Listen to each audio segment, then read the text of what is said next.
Kamareddy university మంచి భవిష్యత్తు కోసం తెలుగు విద్యార్థులు ఇష్టపడే యూనివర్సిటీ. కాల్ 9059052378 9059052379.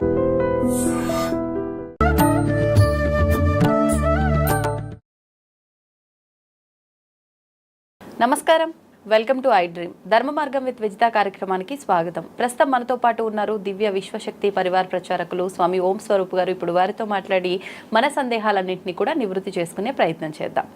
నమస్కారం అండి. దివ్య విశ్వ స్వరూపులందరికీ కూడాను దివ్య ఆశీస్సులు. అక్షయ తృతీయ రాబోతోంది మరికొన్ని రోజుల్లో. నాకు తెలిసి ఏప్రిల్ 30 కావచ్చు. అయితే అక్షయ తృతీయ అనగానే ఆడవాళ్ళందరికీ కూడా చాలా ఆనందకరమైన వాతావరణం, బంగారం కొనుక్కోవచ్చు అని చెప్పి. ఎప్పుడు వస్తుంది అంటే ఎప్పుడు కొన్నా ప్రత్యేకించి ఆ రోజు వస్తుంది అంటే ఆత్రం ఎక్కువగా ఉంటుంది. నిజంగా ఆ రోజు బంగారం కొనాలా? ఈ మధ్య కాలంలో చాలా మంది అసలు ఆ రోజు బంగారం కొనాల్సిన అవసరం లేదు అని చెప్తున్నారు. అసలు వాస్తవం ఏంటి? అంటే మామూలుగా ఏంటంటే తల్లులకి బంగారం ఇష్టం, లక్ష్మీప్రదం, అది మనని కాపాడేటువంటి ఒక గొప్ప వరంలాగా కూడా తీసుకోవచ్చు. డబ్బులు ఉన్నప్పుడు కొనుక్కొని మనకి డబ్బులు అవసరమైనప్పుడు ఇబ్బందులు ఉన్నప్పుడు అదే మనని కాపాడి గట్టెక్కిస్తుంది. గోల్డ్ అదొక రకం, అలా కూడా అనుకోవచ్చు. కానీ ఎక్కువగా ఏంటంటే తల్లులు ఏదో కొంచెం అన్నా, ఒక కాసు అన్నా, ఏదో ఒక గ్రామ్ అన్నా కొనుక్కుంటారు. అది కొనుక్కోవడం వల్ల మంచిది. తర్వాత ఏదో విధంగా మనకి ఫ్యూచర్ని దృష్టిలో పెట్టుకునే ప్లానింగ్ లాగా కూడా ఉపయోగపడుతుంది. ఇంకోటి, బంగారము వల్ల ఈ యొక్క శరీరానికి ఆరోగ్యాన్ని కూడా ఇస్తుంది. బంగారం పన్నీళ్ళు అంటూ ఉంటాం. స్వీట్స్ షాప్లోకి వెళ్ళి చూడండి, వెండి పన్నీలు, బంగారు పన్నీలు పూస్తూ ఉంటారు, పూసి స్వీట్లు అమ్ముతూ ఉంటారు. ఇప్పుడు కొంచెం కల్తీ అయిందేమో, నాకు సరిగ్గా తెలీదు. ఒకప్పుడు గోల్డ్ పన్నీళ్ళు చేసేవారు, చేసేసేసి చక్కగా స్వీట్ల మీద పెట్టి తినేవారు. ఇంకా కొంచెం అడ్వాన్స్గా వెనక్కి వెళితే పన్నీళ్ళు చేసేసి దాంట్లో ఇంకా ఔషధ గుణాలు కూడా కలిపిన పన్నీళ్ళతో సహా అన్నంలో కూడా కలుపుకొని తినేవారు. ఇది తెలుసా? తెలీదు.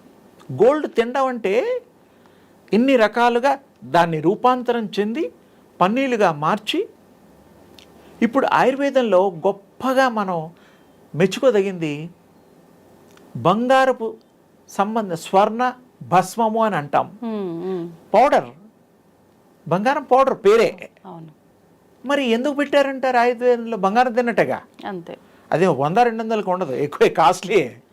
అసలు ఎందుకు తినాలి బంగారాన్ని? మన బాడీలో అన్ని ధాతువులకి, అన్ని లవణాలకి, అన్ని విధాలైనటువంటి మనం ముత్యాలు ఉన్నాయి, ట్యాబ్లెట్స్ ఉన్నాయి ముత్యాలకి, పౌడర్ది. ఆయుర్వేదంలో ఇవన్నీ వాడతాం. ఓకే.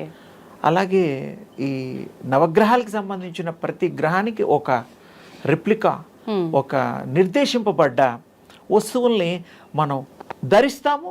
ఉంగరం రాళ్ళు, రంగు రాళ్ళు చూస్తూ ఉంటారు. మరి పెరల్, అది వాటికి కూడా పౌడర్స్ దొరుకుతాయి, అన్ని పౌడర్స్ దొరుకుతాయమ్మా. అవన్నీ కూడా మనం ఔషధంలో వాడుతూ ఉంటాం. స్వర్ణం ఇందాక చెప్పా, స్వర్ణ భస్మం అని. అలాగే అన్నిటికి కూడా పేర్లు ఉన్నాయి. అంటే తినేవాళ్ళు ఒకప్పుడు ఆ దానివల్ల కూడా మన బాడీ పౌష్టికంగా, వృద్ధిగా, బలంగా తయారయ్యేది అని మన పూర్వీకుల నుంచి మనకి అది క్యారీ అవుతోంది. వేసుకున్నా కూడా దాని ట్రాన్స్మిషను, గోల్డ్లో ఉండేటువంటి తేజస్సు మీ బాడీలోకి వస్తుంది. అవును. ఎలాగైతే వెన పూసుకుంటామో, ఎలాగైతే మనం లేపనాలు వాడతామో, అలాగే మనం ఈ పన్నీరు ఇవన్నీ కొన్ని ఉంటాయి. అలాగే ఈ ధరించడం వల్ల మనకి దానిలో ఉండే మంచి గుణాలు ఈ యొక్క శరీరం ఆ తల్లి స్వీకరిస్తుంది. స్త్రీలు స్వీకరించి ఆరోగ్యంగా, ఐశ్వర్యంగా, ఆనందంగా, గోల్డ్ కొన్న వాళ్ళు ఎవరు ఏడవరు, నవ్వుతూనే ఉంటారు. ఎప్పుడు ఆనందంగా ఉంటారు. ఈ చేయించుకొని చూపిస్తారు, ఇలా తీసి గాజులు చూపిస్తారు, గొలుసులు చూపిస్తారు, చెవులకు దిద్దులు చూపిస్తారు. బంగారపు బొట్లు కూడా ఉన్నాయమ్మా, చూసారో లేదో నాకు తెలీదు. దేవుళ్ళకే కాదు, మనుషులు కూడా కాస్త డబ్బులు కలిగిన వాళ్ళు బంగారపు బిందియా పెట్టి నార్త్ ఇండియాలో ఎక్కువ చూశాను నేను. తర్వాత దాని మీద వజ్రపు ఇవి స్టోన్స్ పెడతారు. మరి ఎంత వజ్రం ఎంత కాస్ట్లీ, 2 లక్షలు, 1,00,000 ఆ క్యారెట్ ప్రకారంగా. అంటే ఇదంతా మరి ధనంతో కూడుకున్నదే కాబట్టి ధనం ఉన్న వాళ్ళే కొనగలుగుతారు కాబట్టి, లేని వాళ్ళు ఏదో ఇష్టంతో అప్పు చేసన్నా కొనుక్కొని మెల్లిమెల్లిగా తీర్చుకుంటారు. శరీరానికి గోల్డ్ ధరించడం మంచిది.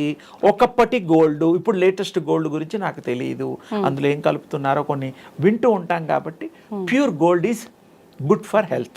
మరి అసలు గోల్డ్ ధరించడం వల్ల ఉపయోగాలు ఏంటో చెప్పారు. ఇంతకీ అక్షయ తృతీయ రోజు గోల్డ్ కొనాలి, అలానన్నా కొంటాం కదా, ఏదో పేరు పెట్టుకొని.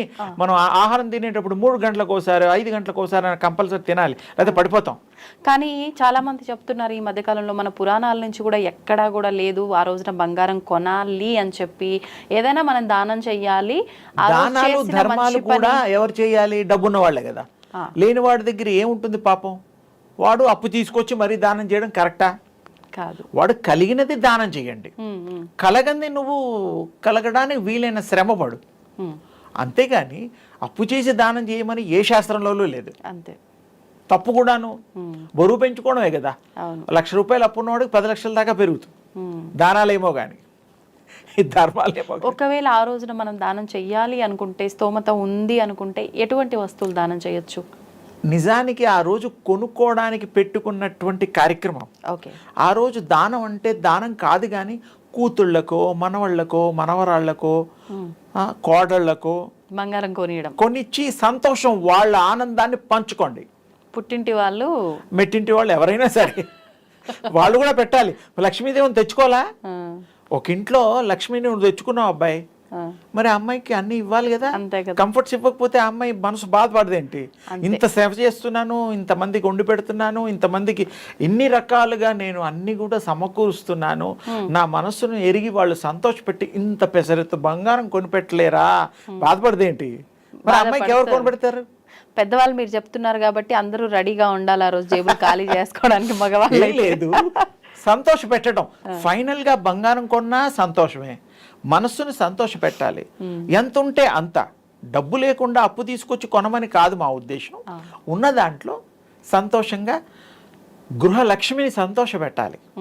గృహలక్ష్మిని పేరే లక్ష్మీదేవినే తెచ్చుకున్నాం మనం.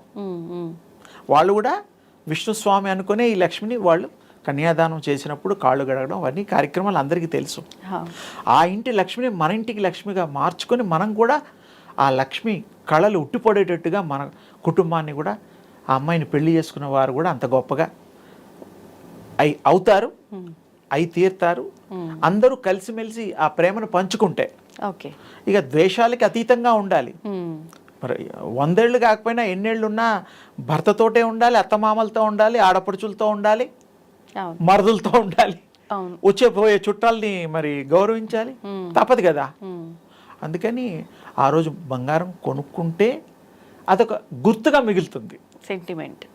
సెంటిమెంటే అనుకో, ఏదన్నా అనుకో, కొండ మంచిదేగా. సంతోష పెట్టడం కాజ్ మెయిన్. ఒక తల్లిని సంతోష పెట్టేటువంటి కార్యక్రమం కాబట్టి కొనాలి, దాచుకుందాం. ఎప్పటికైనా అది ఉపయోగపడకపోయినా నష్టం లేదు, కానీ కొంటే ఆనందం. అంతే, ఆనందాన్ని పంచుకునేంత గొప్ప అవకాశం మళ్ళీ బంగారంలోనే ఉంది. డబ్బిస్తే మళ్ళీ అదే పోయి కొనుక్కుంటాంగా. ఏది ఇచ్చినా బంగారం రూపంలో ఇస్తే బంగారం లాంటి మనస్సు సంతోషపడుతుంది. స్త్రీమూర్తి మనస్సు బంగారం. ఆ బంగారానికి బంగారం ఇస్తే మహాబంగారం అయిపోతుంది. అందుకని తప్పకుండా ఆ తల్లుల్ని సంతోషపెడదాం, ఆ తల్లుల్ని లక్ష్మీదేవులుగా భావిద్దాం. ఏదో తృణమోపణం ఎవరికి ఎంత శక్తి ఉంటే అది కొనుక్కోవడం తప్పులేదు. ఫస్ట్లో ఇందాక చెప్పాను, ఇది ఉత్తరోత్తర మనకు అవసరమైనప్పుడు కూడా బ్యాంకులు పోక్కర్లేదు. మనకి ఏదైనా అవసరాలు రావాలని కాదు, చెప్పలేం కదా. ఒక దగ్గరికి వెళ్ళి చేయి చాచకుండా, అలా అని కష్టాలు ఎవరికి రాకూడదు. ఫస్ట్ పాయింట్, కష్టాలు పడకుండా మనం జాగ్రత్త పడదాం, అంతే, చక్కగా ఉంటుంది. అది నిజమైన అక్షయ తృతీయ ఆనంద హేళ, అంతే, పండగ చేసుకోండి. ధన్యవాదాలు అమ్మ. శుభం తల్లి.